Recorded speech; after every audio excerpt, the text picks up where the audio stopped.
Greetings. This is a tutorial for participating in a St. Andrew Presbytery Adobe Connect online meeting on a laptop or a desktop computer.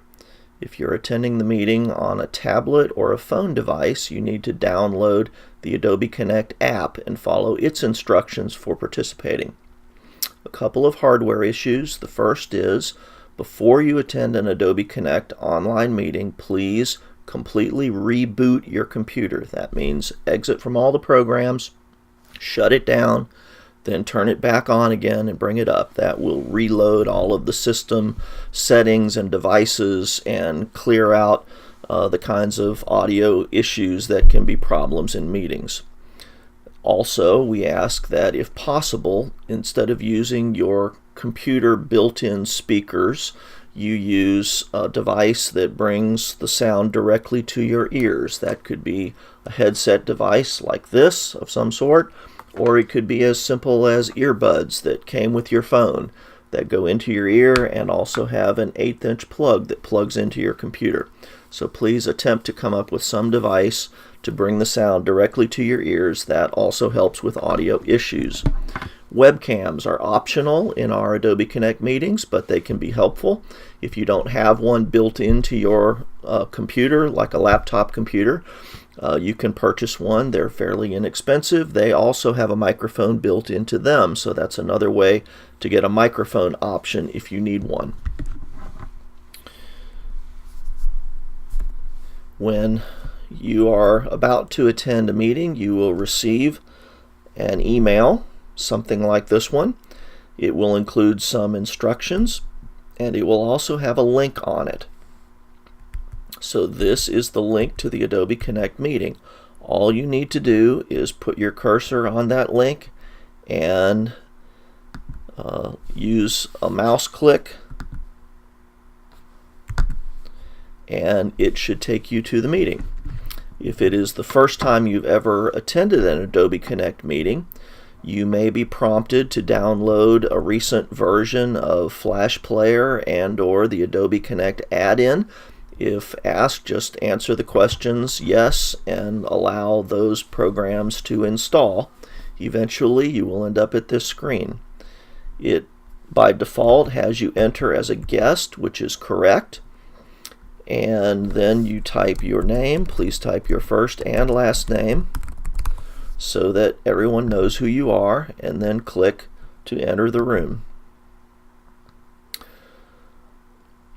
Adobe Connect meeting rooms look different for each meeting because the meeting leaders can set it up with whatever pods they want to use. If they want to show PowerPoints or videos, they can show them. If they want room for discussion notes, they can have them.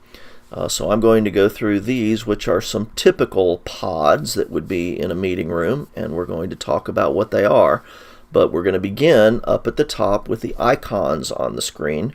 These icons at the top left of the screen are the control icons, and it's important that you know what all of them are for and what they do.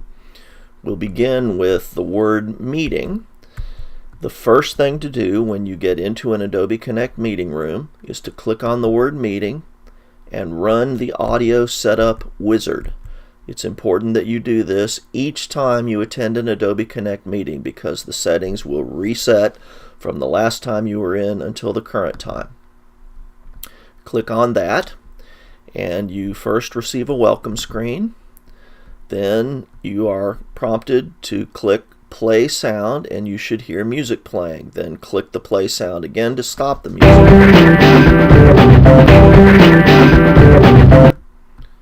Assuming you heard music, you move to next, and then you have the option of selecting a microphone. If there are multiple microphones connected to your computer, you can choose which one you want to use for the meeting. So in my case, I have 3 microphones connected right now. One that's part of my webcam setup, one that's the one I'm using to record this tutorial, and then there's the built-in microphone for the computer, and that's the one I want to use in the meeting. So I select it, click Next, and then I have the opportunity to use that microphone, record with it, and make sure that it records and plays back my voice. If this is the first time that microphone has been activated, you may also get a dialog box that asks you if you want to allow this program to access your devices. And there it is. So Adobe Flash Player is asking whether to allow that action to occur. Click Allow. And now I can record my voice. And you'll see that as I record, the blue bar actuates to the right to tell you that it's recording. Stop. And now we play the recording, and let's just make sure I can hear a bit of that playing back. And now I can record my voice, and you'll see that as I... Then we click on Next, and we test the silence. This is also very important. It sets the level at which your microphone will actuate, so that if you're in a noisy room, it can be set at a high level, and therefore your microphone won't actuate unless the sound level of your voice goes higher than that bass level. So you click on Silence, and you let the blue bar go across.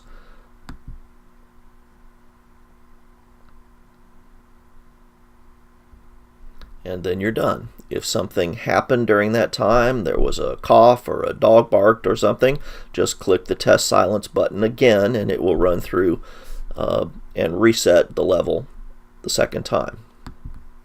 So now we're all done. The microphone is selected, its volume has been set, and a silence level is set, and we're done. Now let's move across the rest of the icons at the top of the screen. This is the speaker icon. All the icons, well, the first three of the icons should be green if they are working. So the default should be that the speaker is on, and that means you can hear sound coming through whatever speaker or earphone device you're using. You can also adjust your speaker volume on this if you choose to. So it is currently set to high. If it was too loud, I could turn it down and click OK. The next icon is the microphone icon.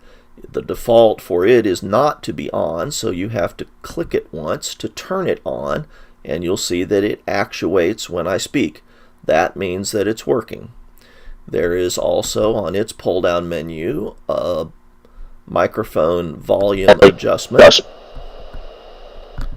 and so we can set that. And then there is a special feature of the microphone icon, which is that if I click on it one time while it's active, instead of it turning off, it puts a line through it. That means that it is now muted. And to avoid sound issues in the room, we ask that you mute your microphone when you're not speaking. So then you have to remember, of course, to unmute it when you want to say something. This is the webcam icon. It has a pull-down menu as well where you can select cameras if you have multiple ones, as I happen to at the moment. If you just click on it, it will start your webcam. However, it's in preview mode when it first turns on, and therefore if you're ready to start sharing your webcam with others in the meeting, you click on Start Sharing.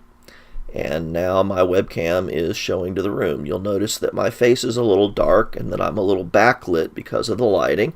So it's important to have a way to have light go onto your face so that you can be seen in webcam projection. So please take note of that as well. The final icon you will see on your screen is the hand raise icon. This is important for how we communicate.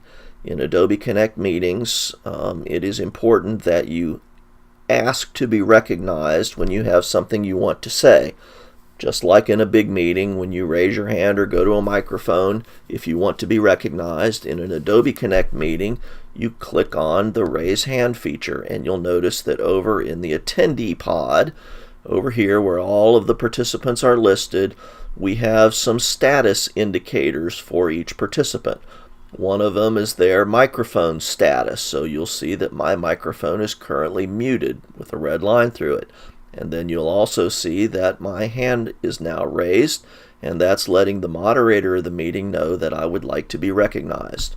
If I click on it again, that icon in the attendee pod goes away, and the icon field is gray again. Its pull-down menu gives you options other than simply raising your hand. There's an agree and disagree. There's an indication that you've stepped away from your computer for a moment. There are requests to the moderator or speaker to speak up or be quieter, or to speed up or slow down, and other indicators as well. So you will use those, particularly the raise hand icon, anytime you wish to be recognized rather than just starting to speak, and that holds down the noise in the room and allows the moderator to run the meeting efficiently. So we've looked at the webcam pod. Let's look at this, which is a note pod next. Down here on the bottom left, this has a variety of uses. It may be an open note pod on which even participants are allowed to write, or it may be controlled by just the moderator or hosts of the meeting who use it for purposes like writing motions and other content. This is a chat pod. Chat pods are very important. They're a way to communicate with everyone in the room. If I click down here, I can type something.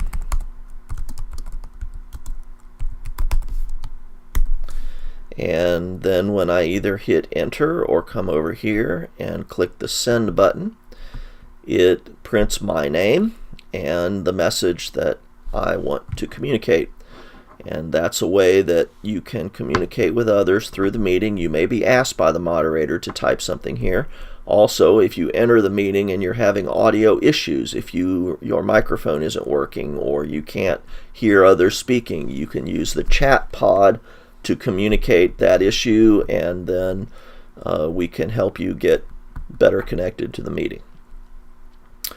There may also be a file pod in your room.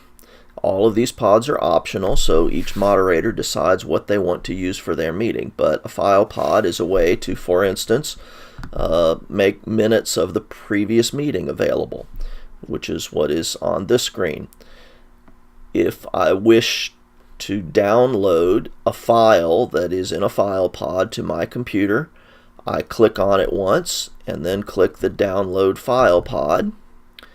And then my computer should go to a screen like this that asks me or has me click to download, and if I click on it, it will then ask me where I want it to be, or in the case of a Windows 10 computer, it will automatically download it first to the download folder of your computer. So I have now downloaded that file, and now I can go back to the meeting. Your meeting may include a poll pod. It may have a series of questions that your moderator wishes to ask during the meeting, which can be set as poll questions. This is a more generic one for a way to vote. You remember that there were agree and disagree options on the raise hand feature. That's a different way you may vote, but a poll pod is one way. When the poll is active, as this one currently is, we assume a vote is underway, and I can click either yes or no. So if I'm against the motion, I would click no, and then it records that there is currently one vote against. I'm going to go over here to the host computer and let the host computer vote in favor of the motion. And so now you'll see that there are two votes recorded, one in favor and one against. So that is an option that may be used in the meeting you attend. As I said, during the meeting, the screens may change and other content may be brought up, a video to watch or a PowerPoint to view. There may be other requests for information from you, but those are the basics on attending a meeting. So I hope you have a productive and effective Adobe Connect meeting and experience. Feel free to contact me anytime if you need further help. Thank you.